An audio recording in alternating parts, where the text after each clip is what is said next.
Good evening to all of you. स्वागत है आप सभी का हमारे छोटे से प्यारे से यूट्यूब चैनल पे।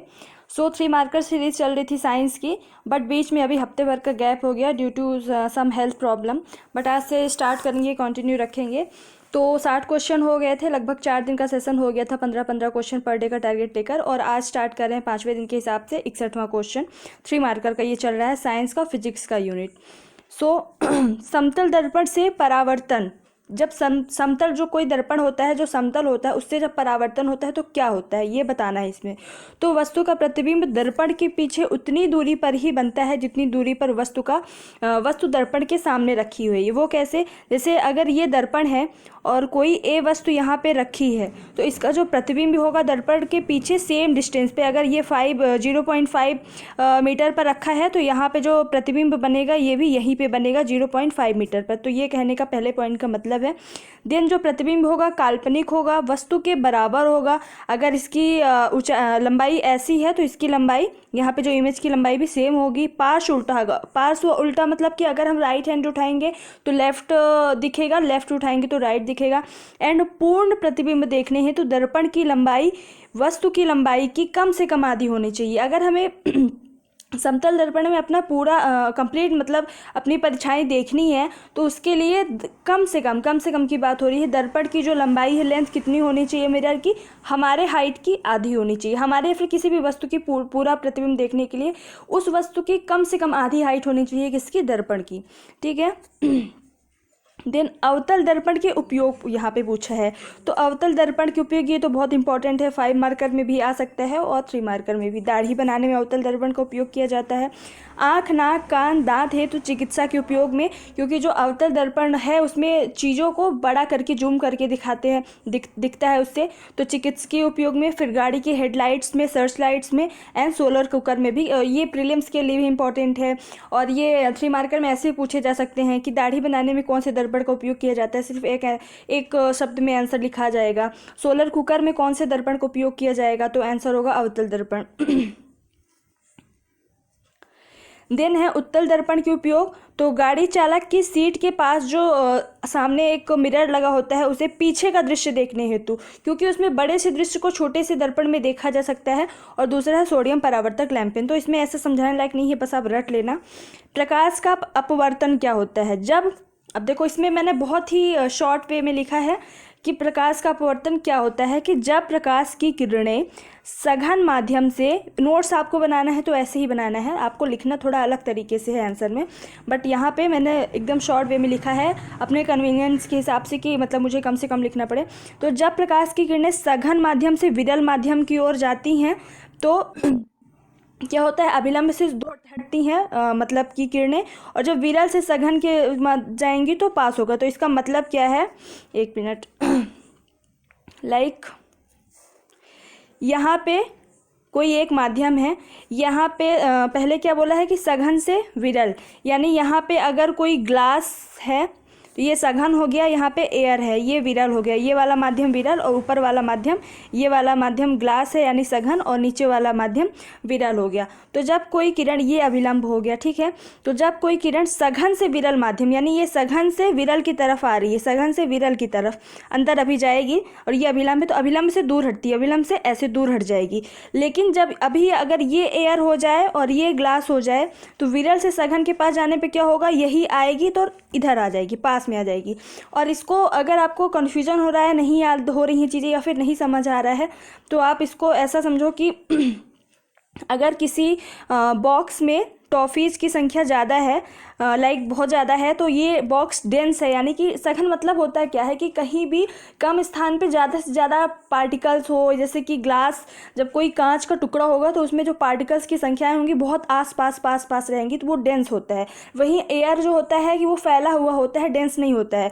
यहाँ पर टॉफ़ी ज़्यादा है इस बॉक्स में, box number A. Box number B में बस 4-5 टॉफ़ीज़ हैं।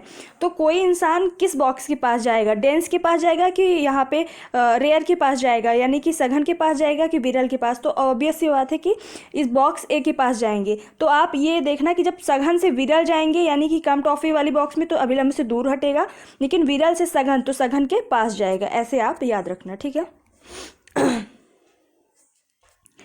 अपवर्तन के नियम। अब ये मैंने 5 मार्कर के हिसाब से लिखा हुआ है, आप इसको 5 मार्कर के हिसाब से भी देख लो और 3 मार्कर में थोड़ा कम करके लिखना। तो अपवर्तन क्या होता है, पहले मैंने इसकी डेफिनेशन दी है कि प्रकाश की किरणें जब एक माध्यम से दूसरे माध्यम में प्रवेश करती हैं तो मूल दिशा से विचलित हो जाती हैं। ये क्या होता है, अपवर्तन। जैसे कि मैंने ऊपर बताया कि जैसे यहाँ से प्रकाश की किरणें आ रही हैं, एक माध्यम से ग्लास टू एयर जाएगा, सघन से विरल जाएगा, तो ये जैसे अभिलंब है तो अपने मूल, अगर इसको ऐसे जाना है तो ऐसे न जाके थोड़ा सा अभिलंब से दूर हट जाएगा। ठीक है, तो ये डेफिनेशन हो गई। अब इसके 2 नियम हैं कि आपतित किरण, अपवर्तित किरण तथा अभिलंब तीनों एक ही तल में होते हैं। ये तल है, ये अभिलंब है, ये आपतित किरण, ये अपवर्तित किरण, यानी तीनों एक ही तल में होते हैं। ठीक, पहला हो गया। और दूसरा, 2 माध्यमों हेतु जो आपतन कोण के ज्या यानी साइन तथा अपवर्तन कोण के ज्या का अनुपात एक नियतांक होता है। तो साइन आई अपॉन साइन और इज इक्वल टू एक नियतांक, इसको म्यू से रिलेट करते हैं, जिसे स्नेल का नियम भी कहा जाता है। और म्यू क्या होता है, अपवर्तनांक होता है। ठीक है, दिन प्रकाश के अपवर्तन के कारण घटने वाली घटनाएं क्या होती हैं, ये भी इंपॉर्टेंट है 5 मार्कर के हिसाब से, 3 मार्कर के हिसाब से। कि प्रकाश के मतलब कि या तो एग्जाम्पल के हिसाब से पूछ सकते हैं, या फिर जब डेफिनेशन पूछी जाएगी तो उसमें आपको एग्जाम्पल ऐड करना पड़ेगा। तो ये एग्जाम्पल्स भी हैं और उनकी घटनाएं भी, दोनों में आप लिख सकते हो। तो क्या होता है कि प्रकाश के अपवर्तन की वजह से क्या क्या होता है, तो जब द्रव में कोई अंशतः जो मतलब थोड़ी बहुत जो कोई डूबी छड़ होगी तो वो सीधी रहती है, लेकिन दिखाई कैसे देती है, टेढ़ी। क्यों दिखाई देती है, प्रकाश के अपवर्तन की वजह से। तारे जो टिमटिमाते हैं इसी वजह से होते हैं। सूर्योदय व सूर्यास्त के पहले, सूर्योदय के पहले और सूर्यास्त के बाद जो सूर्य दिखाई देता है अपवर्तन की वजह से। पानी से भरे बर्तन में सिक्का थोड़ा ऊपर, जैसे कि यहाँ पे पानी है, सिक्का यहाँ पे है, लेकिन हमें अपवर्तन की वजह से थोड़ा ऊपर दिखाई देगा। इसी तरह जल के अंदर मछली वास्तविक गहराई से ऊपर, यानी मछली तो यहाँ पे है लेकिन मछली हमें थोड़ी सी वास्तविक गहराई से ऊपर दिखती है। ये सब क्यों होते हैं, प्रकाश के अपवर्तन के कारण होने वाली ये घटनाएं हैं। देन है क्रांतिक कोण क्या होता है।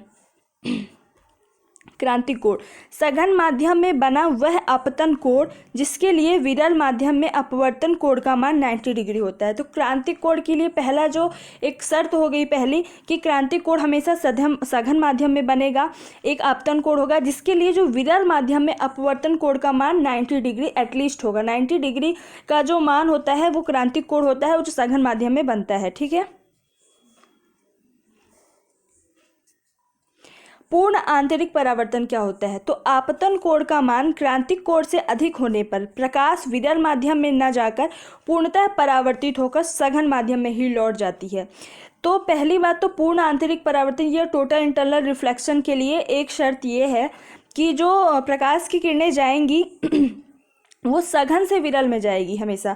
सघन से, यहाँ पे ग्लास, यहाँ पे एयर, कोई भी एग्जांपल ले सकते हैं, तो सघन से विरल में जानी चाहिए। तो जो प्रकाश की किरणें जब आपतन कोण का मान क्रांतिक कोण से अधिक हो जाएगा तो जो प्रकाश की किरणें ये विरल माध्यम में न जाकर वापस उसी माध्यम में लौट जाती है, और इस घटना को ही पूर्ण आंतरिक परावर्तन कहते हैं। इस घटना के पूर्ण आंतरिक परावर्तन की वजह से क्या क्या होता है, तो हीरे में जो चमक होती है इसकी वजह से होती है। रेगिस्तान की मरीचिका एक अलग घटना है, और मरीचिका जल में पड़ी जो परख नली उसका चमकना, कांच में जब दरार आ रही होती है वो जो चमकते हैं, ये सब किसकी वजह से, पूर्ण आंतरिक परावर्तन की वजह से। प्रकाशिक तंतु यानी ऑप्टिकल फाइबर, पहली बात तो प्रकाशिक तंतु जो होता है पूर्ण आंतरिक परावर्तन के सिद्धांत पर कार्य करता है। इसके द्वारा क्या होता है कि प्रकाश सिग्नल को इसकी तीव्रता में बिना क्षय किए हुए, इसके यूजेज ही क्या है कि हम जब किसी प्रकाश सिग्नल को भेजेंगे तो उसमें क्या होता है कि रास्ते में इसका क्षय होता जाता है, यानी कम होती जाती है तीव्रता। लेकिन जब हम ऑप्टिकल फाइबर का या प्रकाशिक तंतु का यूज करेंगे तो इसकी तीव्रता में क्षय हुए बिना एक स्थान से दूसरे स्थान तक इसको स्थानांतरित किया जा सकता है। ठीक है, इसके ये फिर 3 मार्कर का भी है, 5 मार्कर का भी, अपने हिसाब से देख लेना कैसे क्वेश्चन आता है। उपयोग है, अगर 3 मार्क में आया तो आपको पहले ये लिखना है कि एक मिनट, आपको लिखना है कि ये किसके सिद्धांत पर, तो पूर्ण आंतरिक परावर्तन के सिद्धांत पर कार्य करता है। थोड़ी सी डेफिनेशन या फिर ये दे दो कि इसके उपयोग या फिर प्रयोग, या फिर सीधे ये दे दो कि इसके द्वारा एक ऐसी युक्ति है इसके द्वारा प्रकाश सिग्नल को बिना तीव्रता में क्षय किए इसको स्थानांतरित किया जा सकता है। एक स्थान से दूसरे स्थान पर मत लिखो, अगर 3 मार्क में स्थानांतरित मतलब ही होता है कि एक स्थान से दूसरे स्थान पर। ठीक है, और 2 एग्जाम्पल लिख दो बस, इतना 3 मार्कर में 3 आउट ऑफ 3 मिल जाएगा। तो अब देखो, अब 5 मार्कर में तो इतना पूरा लिखना पड़ेगा आपको। तो पहला क्या है, प्रकाश सिग्नलों के दूर संचार में, फिर मानव शरीर के आंतरिक भागों का परीक्षण करने में, शरीर के अंदर लेजर किरणों को भेजने में, विद्युत सिग्नल को प्रकाश सिग्नल में बदलकर इसको प्रेषित व अभिग्रहण करने में। प्रेषित यानी भेजने में, अभिग्रहण यानी कि इसको रिसीव करने में। ठीक है। अब लेंस की क्षमता, लेंस की क्षमता क्या होती है, लेंस की फोकस दूरी के व्युत्क्रम को लेंस की क्षमता कहते हैं। अगर लेंस की फोकस दूरी लाइक f बराबर 5 है तो लेंस की क्षमता हो जाएगी 1/5। ठीक है। इसका यहाँ पे सूत्र दिया हुआ है फॉर्मूला p = 1/5, जहाँ p क्या है, क्षमता, और f फोकस दूरी है। और इसका SI मात्रक क्या होती है, लेंस की क्षमता की डायोप्टर। ठीक है। और लेंस की क्षमता, जैसे लेंस दो तरह के होते हैं, एक उत्तल लेंस, एक अवतल लेंस। तो उत्तल लेंस की क्षमता धनात्मक होती है, अवतल लेंस की क्षमता ऋणात्मक होती है। इतना पूरा आपको, कई सारे इसमें 5-6 फैक्ट हैं, आपको लिख देने हैं। प्रकाश का वर्ण विक्षेपण क्या होता है। सूर्य के प्रकाश जब प्रिज्म में से होकर गुजरता है तो श्वेत प्रकाश अपने विभिन्न अवयवी रंगों में विभक्त हो जाता है और इस संपूर्ण घटना को प्रकाश का वर्ण विक्षेपण कहते हैं। ये एक प्रिज्म है। अब सूर्य का प्रकाश जो होता है वो श्वेत कलर का होता है या फिर सफ़ेद रंग का, वाइट कलर में होता है। तो जब ये इस प्रिज्म से गुजरेगा, पहले तो वाइट होता है, जो मूल रंग होता है वाइट, लेकिन जब ये प्रिज्म से गुजरेगा तो इसके ये अपने अवयवी रंग कितने होते हैं, विप और 7 होते हैं, वायलेट, इंडिगो, ब्लू, है ना, ये पर्पल, ये सारी चीज़ें होती है, red, green, yellow, orange, VIBGYOR, ये 7 कलर होते हैं। तो ये अपने अवयवी 7 रंगों में विभक्त हो जाता है और इस प्रकाश के इस तरीके से अपने रंगों में विभक्त होने की घटना ही क्या कहलाता है, वर्ण विक्षेपण। और फिर इसमें ये भी लिखना है कि बैगनी रंग का वर्ण विक्षेपण सबसे ज़्यादा होता है, रेड कलर का वर्ण विक्षेपण सबसे कम होता है। इसीलिए जब ट्रैफिक सिग्नल में आप लोग देखते होंगे रेड कलर का यूज़ किया जाता है, क्योंकि इसका वर्ण विक्षेपण यानी जो रेड कलर है ये बहुत कम फैलता है, क्योंकि इसकी वेवलेंथ बहुत ज़्यादा होती है, यानी तरंग दैर्ध्य बहुत ज़्यादा होती है, तो ये फैलता कम है। और जब फैलेगा कम तो ये फोकस्ड वे में एक ज़्यादा अच्छे से दिखेगा, हमको दूर से भी रेड कलर दिखता है। इस वजह से ट्रैफिक में या फिर कहीं भी ऐसे खतरे का निशान जो लाल कलर से ही दिखाया जाता है। देन प्राथमिक इंद्रधनुष क्या होता है, जब वर्षा की बूंदों पर आपतित होने वाली सूर्य की किरणों का 2 बार अपवर्तन, ये कीवर्ड है कि 2 बार अपवर्तन होगा व 1 बार परावर्तन। देखना, याद रखना कि जब प्राथमिक इंद्रधनुष हो उसमें 2 बार अपवर्तन होता है, 1 बार परावर्तन होता है। ठीक है। और साथ में क्या कि जब इंद्रधनुष, जैसे ऐसे ऐसे इंद्रधनुष होता है ना, इसमें 7 रंग होते हैं, तो बाहर की तरफ इसमें रेड दिखता है, क्योंकि जो RBG, red, blue and green, ये तीनों प्राथमिक कलर हैं, प्राथमिक रंग हैं। तो जो प्राथमिक रंग लाल है वो पहले बाहर दिखेगा प्राथमिक इंद्रधनुष में, और अंदर की तरफ बैगनी दिखेगा। बाहर की तरफ लाल रंग हमारी आंखों पर कितने डिग्री का कोण बनाता है, तो 42 डिग्री का कोण बनाता है लगभग, और बैगनी 40 डिग्री का। ठीक है। ये सारी चीज़ें आपको लिखनी रहेंगी। द्वितीयक इंद्रधनुष, जब वर्षा की बूंदों पर आपतित होने वाली किरणों का 2 बार अपवर्तन, 2 बार परावर्तन। उसमें 2 बार अपवर्तन हो रहा था प्राथमिक में, 1 बार परावर्तन। इसमें 2 बार अपवर्तन और 2 बार ही परावर्तन भी होता है। इसमें क्या होगा, उसका उल्टा होगा, बाहर बैगनी दिखेगा और अंदर रेड दिखेगा। और जो डिग्री बना रहे थे, तो बैगनी जो रंग है ये 54 डिग्री का लगभग कोण बनाएगा, लगभग में याद रखना, और ये 50 डिग्री का आंख पर हमारे कोण बनाता है। और जो प्राथमिक इंद्रधनुष की अपेक्षा ये जो द्वितीयक इंद्रधनुष थोड़ा सा धुंधला दिखाई देता है।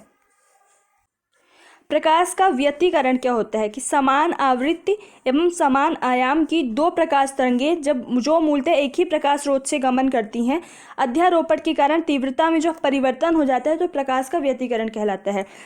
कि कोई दो प्रकाश तरंगें हैं जिनकी आवृत्ति समान है एवं जिनका आयाम समान है और सेम एक ही स्रोत से निकली हुई हैं, समान माध्यम में गति कर रही हैं। जब इनका अध्यारोपण के एक दूसरे के ऊपर आ जाएंगे, जब इनका अध्यारोपण यहाँ से ये हट के एक मिनट ये ऐसे हो जाएंगी, अध्यारोपण ऐसे हो जाएंगी, तो इनकी तीव्रता में परिवर्तन होगा। हो सकता है इनका अध्यारोपण एक दूसरे के अपोजिट हुआ हो तो तीव्रता बढ़ जाएगी या फिर घट जाएगी, और जैसे कि अगर अध्यारोपण एक दूसरे के समान हुआ होगा तो बढ़ जाएगी तीव्रता, एवं अपोजिट हुआ होगा तो तीव्रता घट जाएगी। तो यही जो तीव्रता में परिवर्तन होता है इसी को प्रकाश का व्यतिकरण कहता है। और 2 प्रकार के होते हैं, एक संपोषी एक विनाशी। संपोषी यानी तीव्रता में जब अधिकतम होगी, प्रकाश की तीव्रता में अधिकतम जब होगी तब उसे संपोषी व्यतिकरण कहेंगे, और जब प्रकाश की तीव्रता न्यूनतम होगी तो उसे विनाशी प्रकाश का व्यतिकरण कहेंगे। सिद्धांत, ये प्रकाश के व्यतिकरण का सिद्धांत किसने दिया? ये एडिशनल पॉइंट है, थॉमस यंग ने, जो प्रकाश के तरंग प्रकृति की पुष्टि करता है। जो प्रकाश का व्यतिकरण का सिद्धांत है जिसे थॉमस यंग ने दिया, वो प्रकाश के तरंग प्रकृति, प्रकाश की प्रकृति दो प्रकार की होती है, एक कण की प्रकृति, एक तरंग प्रकृति। तो तरंग की प्रकृति की पुष्टि करता है प्रकाश का व्यतिकरण। आज ये 15 क्वेश्चन हो गए, कल 76वें से स्टार्ट करेंगे और बीच में जो गैप हुआ उसके लिए माफ़ी चाहूँगी। Thank you so much. जय हिंद, जय भारत।